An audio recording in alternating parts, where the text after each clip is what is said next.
Breaking in what can only be described as one of the most shocking revelations of this war, Ukrainian intelligence has just exposed a secret lifeline that could rewrite the entire story of Russia's survival. Hidden in the shadows of Asia, stretching from the mountains of North Korea to the docks of Vladivostok and the frozen train lines cutting through Siberia, lies a supply chain worth nearly $1.5 billion, quietly feeding Moscow's war machine. And tonight, that secret is no longer safe. Imagine this scene.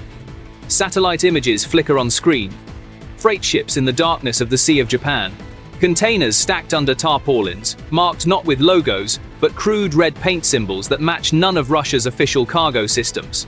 Trucks move through remote border checkpoints, headlights off, escorted by men in military uniforms without insignia. For months, nobody knew what they carried. Until now. According to Ukrainian intelligence, this network was the hidden artery keeping Russia alive. Ammunition, shells, rockets, all funneled from Pyongyang's forgotten factories straight into Moscow's bloodstream.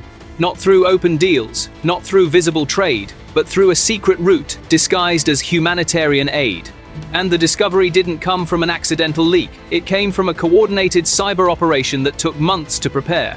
Ukrainian cyber units, working with Western partners, hacked into logistical systems used by a North Korean shipping subsidiary, and what they found sent shockwaves through every intelligence agency from Seoul to Washington. Just in intercepted manifests show that between January and September, over 74 shipments left North Korea's port of Rajin, each one labeled as mining equipment or construction materials. But the weight didn't match the description. The dimensions didn't fit. And when one of those containers was later photographed inside Russia, partially damaged from what looked like a drone strike, investigators saw the truth. Inside were ammunition crates marked 122mm HE frag, identical to those used by Russian artillery in Donetsk and Kherson. It was the smoking gun Moscow never wanted the world to see. Officials in Kyiv say this revelation explains one of the biggest mysteries of the year, how Russia kept firing tens of thousands of shells per day, despite Western sanctions and a collapsing industrial base. The answer wasn't hidden in some secret Siberian warehouse. It was on the docks of North Korea, quietly loaded at night, and sailing across international waters under the radar of every sanction list on Earth. And here's the twist, the payments didn't go through. Banks, no rubles, no dollars. Instead, gold and rare minerals, hand-delivered through middlemen based in the Chinese border city of Dandong.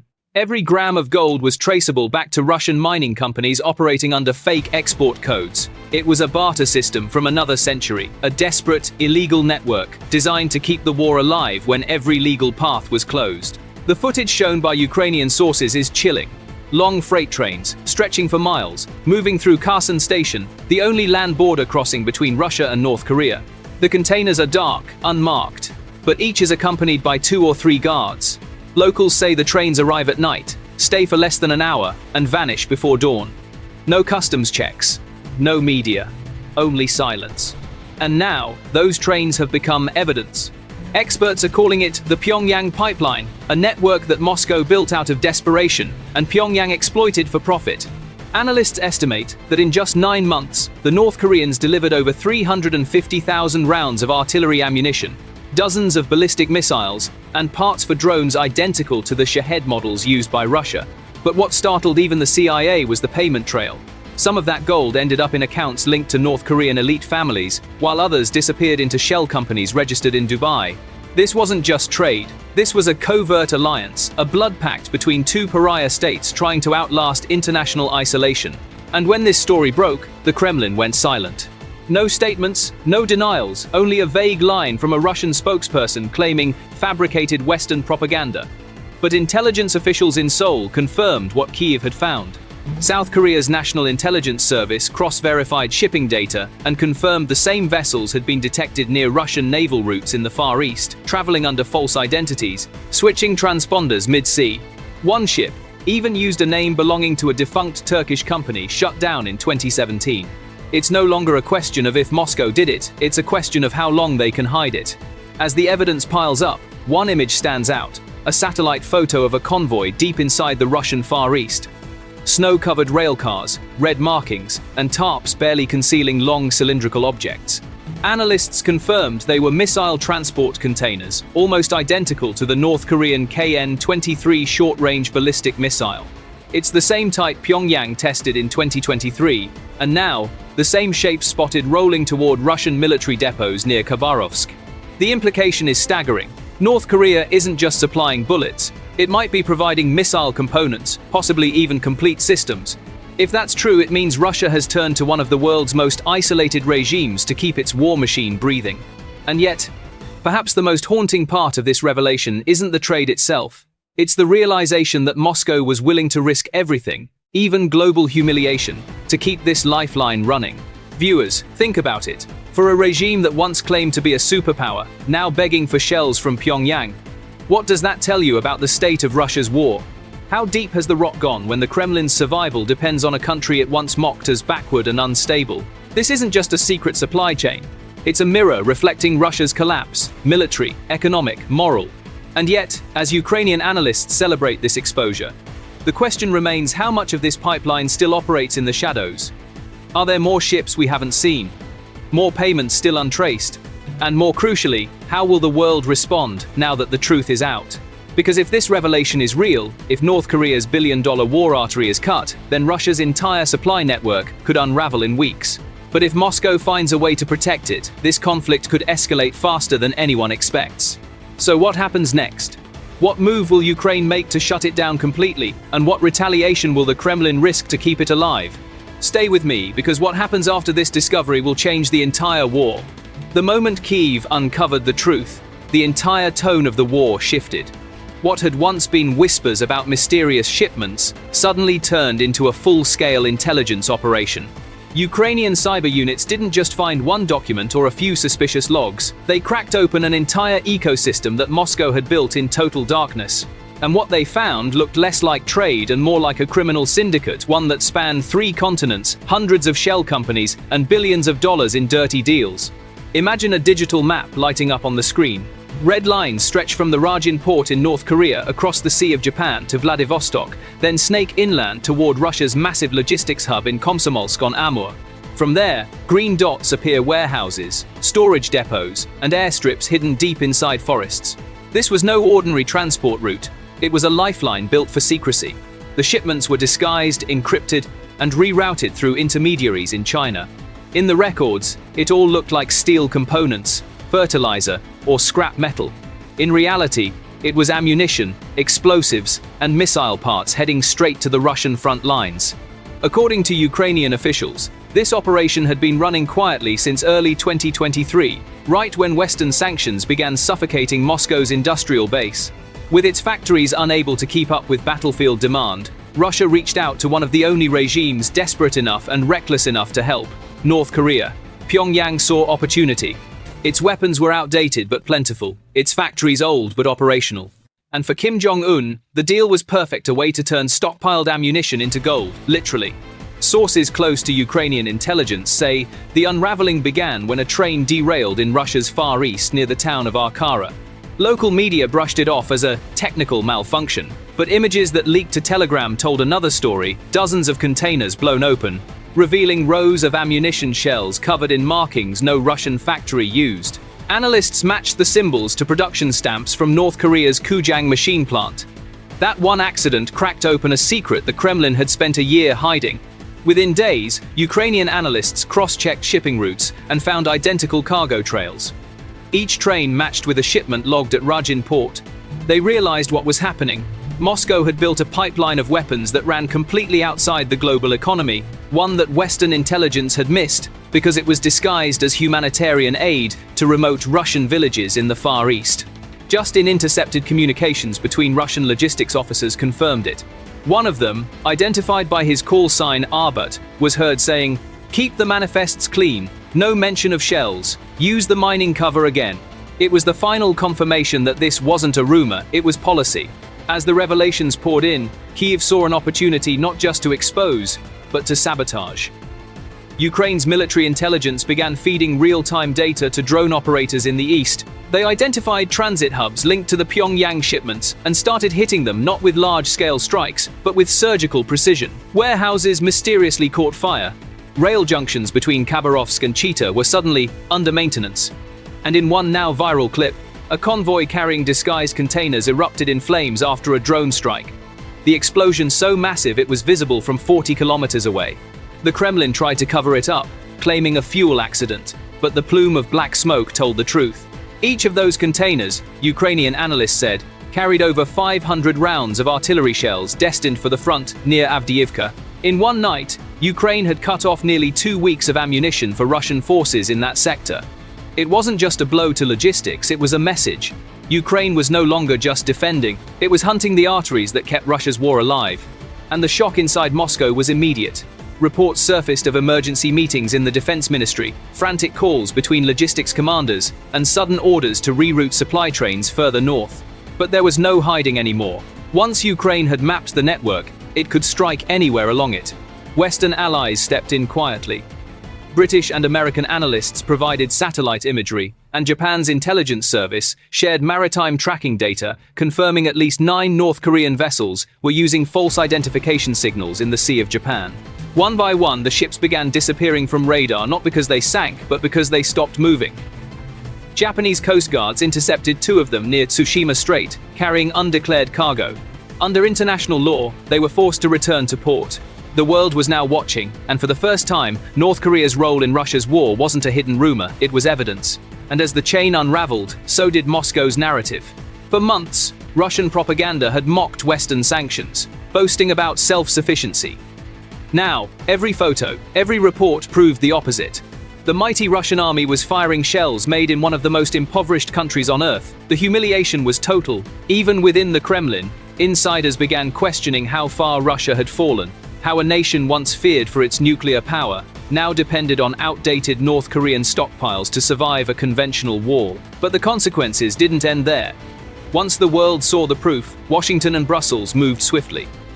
Sanctions hit not just North Korean firms, but Russian banks and logistics companies linked to the scheme. Several accounts in Dubai and Hong Kong were frozen overnight. For Moscow, it was a disaster, billions in covert transactions frozen before they could be converted into weapons. And on the ground, the effects were visible. Frontline reports from Ukrainian forces described a noticeable decrease in Russian artillery fire. Soldiers from the 92nd Mechanized Brigade told local media that shelling had dropped by almost half in the past 2 weeks. "They're running out," one soldier said. "When they used to fire for hours, now it's just bursts." The once relentless pressure from Russian guns was easing not because of diplomacy, not because of peace, but because Ukraine had found the weak vein and squeezed. Still, the Kremlin wasn't ready to give up. Satellite imagery showed frantic construction of new warehouses near Vladivostok, attempts to rebuild the destroyed sections of the pipeline. Pyongyang promised uninterrupted cooperation, but its ships were now under surveillance, its routes exposed. And every time one left port, Ukrainian drones and satellites were waiting. And here's where the story takes a darker turn. Intelligence insiders believe that as Moscow's supply line collapsed, it began turning to other rogue states, Iran, Belarus, even private arms dealers in Africa to fill the gap. But none had the capacity North Korea provided. What started as a lifeline was now becoming a noose. Every move Russia made to hide the connection only confirmed its existence. Every denial only drew more attention. And every attempt to reroute the network met the same fate: interception, exposure, destruction. By the end of the week, Ukrainian sources claimed more than 12 of Russia's covert storage depots had been neutralized. For the first time in months, the balance on the battlefield began to tilt. But even as Ukraine celebrated, something else was brewing. Because if North Korea's billion-dollar lifeline was being severed, it wasn't just Russia that was cornered. Pyongyang had been caught red-handed violating international sanctions, and the global backlash was about to explode. And that's what terrified the Kremlin the most. Because what came next wasn't another drone strike or cyber attack. It was something far bigger. Something that would shake the alliance between Moscow and Pyongyang to its core. Something that even Vladimir Putin couldn't control. And when it began, the world would see the full consequences of this discovery. Stay with me. Because what followed wasn't just a diplomatic scandal, it was the beginning of a geopolitical storm that Russia could no longer contain. The storm hit faster than anyone expected.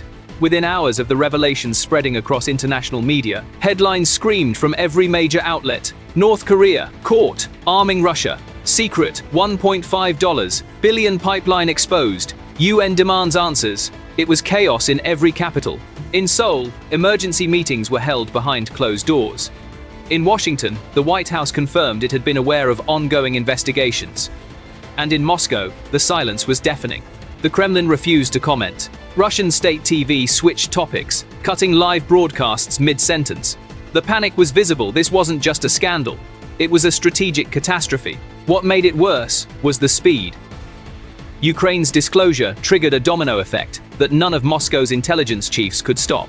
Within 48 hours, satellite photos released by NATO showed detailed coordinates of the Pyongyang-Vladivostok corridor shipping routes, convoy paths, even timestamps of night transfers. Russia's secret artery was exposed to the world. And suddenly, every nation had to take a side. Japan called it a violation of the most fundamental international norms. South Korea froze dozens of North Korean-linked accounts. The European Union announced a sweeping package of new sanctions targeting not just Russia, but also Chinese logistics firms believed to be facilitating prohibited transfers. It wasn't just economic pressure anymore. It was a full-blown isolation campaign designed to choke the last breath out of Moscow's war machine. But the real shock came when the United Nations convened an emergency session. The hall was tense, cameras flashing, diplomats whispering. When the Ukrainian delegate took the floor, the words cut through the air like a blade. This is not a war between two countries. This is a global black market of dictators, feeding on each other's crimes. The images that followed high-resolution photos of North Korean containers inside Russian rail depots left the room frozen. Even those nations still friendly with Moscow couldn't deny what they were seeing. The fallout was immediate. Russia's closest trading partners started pulling back. Kazakhstan suspended several rail routes used for dual-purpose goods. Mongolia cancelled transport licenses linked to Russian logistics companies. And China, though carefully silent, began delaying shipments at customs checkpoints, signaling a quiet but undeniable shift. For the first time, Moscow was truly alone. And yet, it wasn't the diplomatic backlash that hurt most. It was what was happening on the ground. Ukrainian commanders in the east reported something they hadn't seen in months: silence. The constant thunder of Russian artillery had slowed to a faint rumble. "They're conserving every shell," one Ukrainian officer said. "Before, it was endless fire. Now they shoot only when they must." The statistics backed it up. Western intelligence estimated Russian daily artillery use had dropped by 60% since the sabotage of the North Korean pipeline. The mighty barrage that once defined the Russian front was fading into the distance. Just in intercepted communications between Russian field units revealed a disturbing picture. One commander was heard shouting, "Where are the resupplies? We were promised shells last week." The reply came cold. "The trains aren't coming. The border is frozen." Another officer warned, "If this continues, we can't hold the line." Those lines, once fortified with seemingly endless firepower, were beginning to collapse under the weight of silence. In the Kremlin, the panic deepened. Putin's inner circle reportedly divided over how to respond. Some urged immediate retaliation against Ukraine's intelligence infrastructure, cyber attacks, sabotage, anything to show strength. Others begged for damage control, warning that further escalation could push even China to distance itself. But Putin's fury was legendary. Sources close to Western intelligence claimed the Russian leader ordered an internal purge of logistics officials. Several disappeared from public view. Others were seen escorted out of ministry buildings under armed guard. The paranoia spread like wildfire. Moscow's corridors of power turned into a pressure cooker of fear. Everyone suspected everyone else. Who leaked? Who failed? Who would be blamed next? Inside that chaos, the once unshakable image of Russian control began to fracture. And while the Kremlin fought its internal ghosts, Ukraine pressed harder. Kyiv's next move was brilliant, a combination of diplomacy and precision warfare. Ukrainian envoys met quietly with South Korean intelligence, providing them with full datasets on every North Korean shipment ever tracked. Within days, Seoul publicly condemned Pyongyang's involvement and called for stricter sanctions. It wasn't just words, it was the first time in decades South Korea directly confronted North Korea's arms exports with proof, not suspicion. The two Koreas were once again standing on the edge of confrontation, but this time because of Moscow. Meanwhile, on the battlefield, Ukraine capitalized on the disruption. With Russian logistics collapsing, counterattacks in the east intensified. Videos flooded social media, Ukrainian troops advancing through abandoned Russian positions, capturing crates of unused shells, seizing trucks marked with North Korean serial codes. The evidence was undeniable and devastating. Even pro-Russian channels couldn't hide it. The footage spread like fire. Every image of a North Korean crate in a Russian trench was another nail in the coffin of Moscow's denials. But perhaps the most humiliating moment came when a Russian soldier, captured near Kupiansk, told Ukrainian interrogators on camera, "Our shells stopped coming." They said Pyongyang would send more, but nothing arrived. That clip, raw, unfiltered, was broadcast across every major network in Europe. The world saw it. And the message was clear. Russia's once feared army was now at the mercy of a supply chain that had just crumbled. And the collapse didn't stop at the front lines. Inside Russia, factories relying on imported components from North Korea shut down. The ruble dropped again. Inflation spiked. Panic spread through regional command centers as more reports came in of intercepted shipments, destroyed trains, and frozen accounts. What had started as a hidden deal now snowballed into a full-scale crisis threatening every corner of Moscow's economy. The Kremlin tried to regain control through propaganda, calling the entire scandal a Western fabrication. But the damage was irreversible. Even ordinary Russians, bombarded with state television narratives, began questioning the silence. "If it's not true," one Moscow resident said in a rare interview, "why are our factories shutting down?" The cracks in public trust were widening, and for a regime built on control, that was more dangerous than any bomb.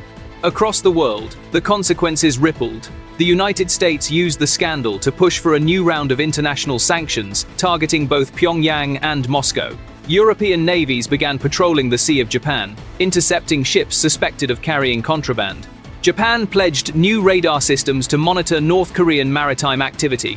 For the first time since the Cold War, the world was uniting not against ideology, but against a network of desperation. And in Pyongyang, Kim Jong-un's regime faced its own nightmare. Western satellites caught images of frantic movements around major munitions factories.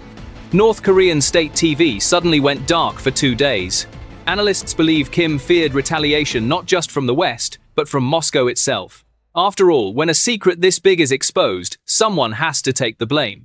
By now, the $1.5 billion supply line wasn't just a secret, it was an international scandal unraveling in real time. And yet, through all the chaos, one question loomed larger than ever: how would Putin respond?